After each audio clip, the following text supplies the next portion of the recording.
Venho das comunidades periféricas, tendo crescido entre meninas e meninos pobres dos bairros da periferia, da Pedreira e da Marambaia, depois que meus pais se deslocaram pela antiga estrada de ferro da então distante Bragança do Pará até a capital Belém,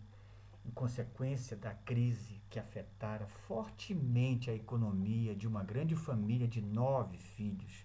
que precisaram trabalhar enquanto estudavam para garantir o sustento da casa.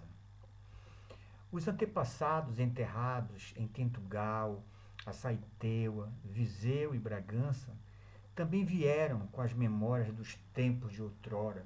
que meus pais gostavam de recordar quando reuníamos à volta da mesa da sala de jantar, onde nem sempre havia comida. Entretanto, um profundo sentimento de comunhão que se enraizou, nos veio desde então e ainda hoje os faz reunir em irmandade nas casas dos irmãos, onde são bem-vindos os amigos queridos. Esta trajetória periférica e nômada marcou minha vida, de forma que sempre a honrei em meu percurso existencial, a ponto de assumir uma postura de combate e de resistência em favor das pessoas mais pobres, cuja história, por mim afirmada, faz-se presente muito mais nos becos, mercados e feiras do que em escolas e museus, razão pela qual hoje escrevo esta crônica, de caráter memorialístico, para homenagear alguns personagens que povoaram parte da minha infância e adolescência em Bragança do Pará. Mas, quando escrevemos uma crônica, muitas vezes corremos o risco de desviar o caminho temático ao qual desejamos percorrer, porque as memórias também nos traem e porque algumas histórias se misturam com histórias que criamos e delas apenas ouvimos falar, o que também potencializa a criatividade do cronista,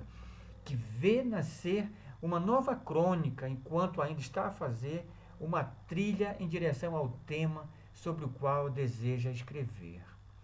E assim sendo, alguns fatos e personagens saltam espontaneamente no decorrer da escrita, como se quisessem assumir o protagonismo da narrativa, tomando um lugar que parecia secundário e que súbito se torna prioritário, pelo que o cronista é desafiado a dar as diretrizes à crônica, ao mesmo tempo que negocia com ela uma forma de mediação de cenas e falas que ocupam grau de importância, mas que podem ser tratadas mais adiante ou em uma nova crônica. O caso desta crônica de hoje é exemplar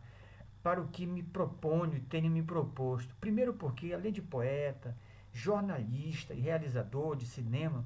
sou uma espécie de antropólogo de imagens e dos imaginários, um ouvinte e estudioso de causos e um dedicado amante de seres humanos que fazem história à margem da sociedade, com uma pulsação e pujança incomum, porque se reinventam a si próprios, mesmo nos momentos mais difíceis e diante das mais duras adversidades, razão pela qual eu me projeto nessas pessoas, porque de certa forma eu me identifico com elas. Na crônica de hoje, eu vou citar mais de uma dezena de personagens que povoam e povoaram os imaginários dos cidadãos bragantinos, desde os anos 1960 até meados da década de 1980, quando caíram na zona do esquecimento e perderam o vigor que seus feitos causavam naquela eterna juventude desses tempos idos. Entretanto, são pessoas reais que se tornaram lendas, a despeito de Bragança e da região dos Caetés possuir um universo imaginário demasiado rico, sobre o qual esta crônica não se debruçará. Um dos espaços mais potentes de minha memória é a minha própria família e os meus amigos, aos quais recorro sempre que me proponho a escrita destas crônicas memorialísticas, o que significa que as narrativas que se processam abaixo são entremeadas destas falas, destas pessoas, e, portanto, de suas memórias, que as tomo como se fossem minhas, sendo algumas delas eivadas de pensamento e momentos que eu próprio vivi, como os medos que eu tinha do bagacinho e do mete-medo, e das fantasias que eu imaginava do Pedro Nolasco ou Nolasca, já nem lembro direito, se o artigo final é masculino ou feminino, embora esta definição seja, no caso do Pedro, absolutamente irrelevante. Bagacinho era um mendigo que circulava e habitava o bairro da Aldeia, ali pelas proximidades do cruzeiro que ficava diante da feira, sendo conhecido da criançada, que não o deixava em paz e praticava com ele o que hoje chamaríamos de bullying, porque ele fazia umas coisas para nós muito estranhas, e que era capturar e comer saúvas, arranjando antes alguns pedaços de pau para a lenha, a pequena fogueira que ele fazia, onde improvisava latas em que depositava os insetos comestíveis, instalando-se debaixo de algumas frondosas mangueiras que compunham aquele belo túnel de árvores do bairro, mas que foi criminosamente derrubado pelo prefeito Zebu na década de 1970.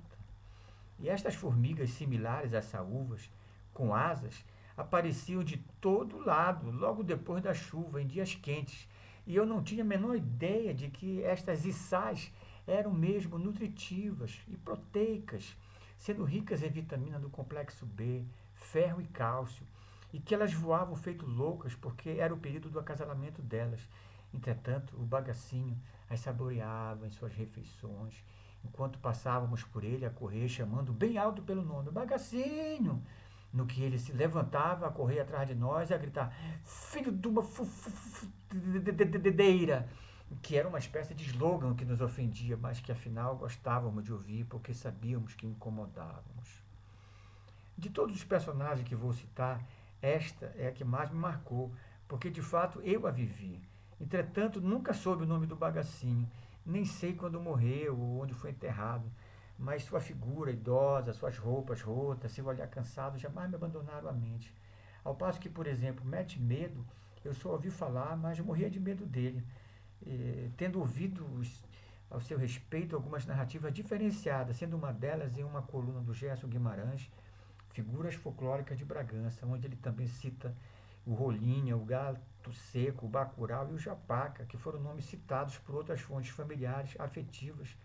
às quais recorro para narrar estas crônicas. De acordo com Gerson Guimarães, Mete Medo era um pobre carroceiro do bairro do Morro, que tinha um cavalo branco e que algumas vezes descia as ruas de Bragança sentado em sua carroça, por causa do cansaço de suas extenuantes jornadas de trabalho, sofrendo algumas vezes gozações de pessoas de classe média, embora ocorra narrativa de que Mete Medo era um negro de bom tamanho e trabalhador no descarregar os peixes e as cargas das embarcações que atracavam na orla de Bragança, descansando algumas vezes sobre as mangueiras da aldeia. Entretanto, sua personagem se tornou legendária, a ponto das mães utilizarem as estratégias psicológicas repressoras nas crianças mais teimosas, com a informação de que o mete-medo as iria pegar. Outra figura lendária do bairro da Aldeia era o Pedro Nolasco, ou Nolasca, que era um pescador maduro que costumava sair para pescar de anzol ou com malhadeira nas noites de lua cheia pelo rio Caeté, alimentando sonhos e fantasias de muitos pais e de meninos e até de meninas, que falavam que Pedro gostava de homem e que ele sempre tinha um jovem como companhia nessas pescarias, que por ele era introduzido aos prazeres do amor proibido, num misto imaginário de Boto e Iara, porque os jovens se encantavam com o velho pescador, isso numa pequena cidade à altura da década de 1960, quando a ditadura cerceava todos os tipos de liberdades e a sexualidade juvenil rebentava como broto em narrativas e fantasias, o que não deixava de ser resistência, considerando que Bragança tem hoje uma forte presença da comunidade trans e homossexual. Mas uma das personagens mais folclóricas de Bragança do Pará, sobre o qual muitos falam e tem muitas histórias e histórias para contar, é João Mota, ex-prefeito do município,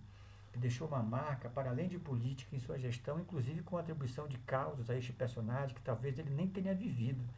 Mas, dada a sua fama, que era grande, acabou por ficar registrado como se fosse com ele, que era desconfiado, irreverente, por excelência, sendo que, de acordo com o cantor e compositor Evandro Mesquita, também ele, personagem de Bragança do Pará, uma das máximas preferidas de João Mota, que ele dizia naturalmente em reuniões administrativas ou sociais, era que, para o enrabar, o caboclo tinha que ter pau de ferro. Quando este cronista decidiu escrever esta crônica, ele recorreu aos familiares e amigos que o ajudaram a reinventar e inventariar alguns personagens e fatos aqui descritos. Entretanto, Quero finalizar, antes de transcrever uma extensa lista de personagens de cujas histórias e histórias ainda estou atrás para dar prosseguimento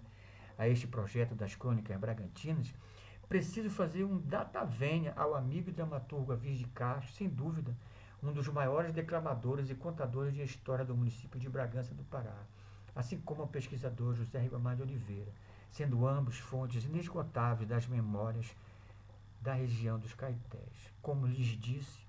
escrever uma crônica é muito perigoso, porque podemos nos desviar dos caminhos aos quais decidimos percorrer a partida e que a motivaram, a ponto já de até ter pensado em escrever uma crônica sobre o ato de escrever a crônica, enquanto a escrevo, e falar das nuances que se nos ocorrem ao descrevê-la, como se ela própria, a crônica, necessitasse comunicar ao leitor as razões que a levaram a tomar estes atalhos, ou a fazer estas curvas para não deslizar em outra direção, ali adiante, como se, ao contrário de ser um meio, ela fosse já um fim em si mesmo, ou ambos, numa supressão do receptor pela própria mensagem, consequentemente, numa anulação do emissor, tornando-se finalmente, enquanto objeto sígnico, na essência em si da escrita crônica. Mas esta crônica termina, como lhes havia prometido, com uma citação de alguns personagens que marcaram e que marcam ainda Bragança do Pará, enquanto tento seduzir o leitor a rememoriar fatos e personagens e, se desejarem, enviando-me textos ou áudios sobre os mesmos, para que estas narrativas saiam das memórias e das falas para a escritura textual. Seguem, então, os nomes do Bagacinho, Pedro Nolasco, o Nolasca, Japaca, João Mota, Rolinha, Mete Medo, Gato Seco, Bacurau, Sete Capa, Bulanda, Marca Passo, Baby, Paloma, Três Cruzeiro, Emídio, Caruru,